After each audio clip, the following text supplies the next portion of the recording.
வரலாற்றின் வானவில் மகளன் கடல் சூழ்ந்த கனவுகளின் காவியம். கடல்கள் ஓயாத பரபரப்போடு ஒலிக்கின்றன. ஆனால் அந்த கடலின் அகலமும் ஆழமும் அறியப்படாத காலத்தில் ஒரு மனிதன் பெர்னாண்டோ மகல்லன் தனது கனவுகளை ஒரு கப்பலில் ஏற்றி உலகை சுற்றி முதல் பயணத்தை தொடங்கினார்.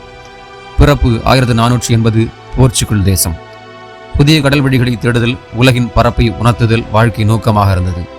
அமைதி பெருங்கடலுக்கு பசிபிக் என பெயரிட்டவர். சாகசம் துவங்கியது. 1519ஆம் ஆண்டு ஸ்பெயின் அரசின் அனுமதியுடன் 5 கப்பல்களில் சுமார் 220 பேருடன் மகல்லன் கடலை நோக்கி புறப்பட்டார்.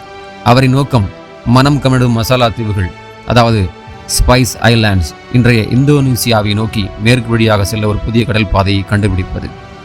அவர் கடந்து சென்ற பாதை முந்தையவர்களால் அறியப்படாதது. தென் அமெரிக்காவின் தெற்கு பகுதியில் ஆழமும் திரியும் வழிகளும் நிறைந்த ஒரு கடல் வாயிலாக பசிபிக் பெருங்கடலுக்குள் நுழைந்தார். அது இன்று ஸ்ட்ரெய்ட் ஆஃப் மகல்லன் என்று அழைக்கப்படுகிறது. பசிபிக் பெருங்கடலை கடந்து மகல்லன் பிலிப்பைன்ஸில் அடைந்தார். ஆனால் அங்கு ஏற்பட்ட உள்நாட்டு குழப்பங்களிலும் போரிலும் அவரது உயிர் 1521 பறிபோனது. ஆனால் அவரது குழுவினர் அவரது கனவை நிறைவேற்றினர். ஜுவைன் செபாஸ்தியன் எல்கானோ தலைமையில் ஒரு கப்பல் விக்டோரியா 1522 ஸ்பெயினுக்கு திரும்பியது. இதுவே மனிதனால் மேற்கொள்ளப்பட்ட முதல் உலக சுற்றுப்பயணம்.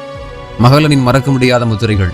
பசிபிக் பெருங்கடலுக்கு பெயரிட்டது ஸ்ட்ரெய்ட் ஆஃப் மகல்லன் என்று முக்கிய கடல் வழி இவரது பெயரில் இன்றும் இருக்கிறது. உலகம் சுற்றி வந்த முதல் பயணத்தின் முன்னணி தலைவன், மனித வரலாற்றில் கடல் பயணத்தின் புரட்சி முன்னோடி. தன் காலத்தை விட பல நூற்றாண்டுகளுக்கு முன்பே கனவு கண்டவர் மகல்லன்.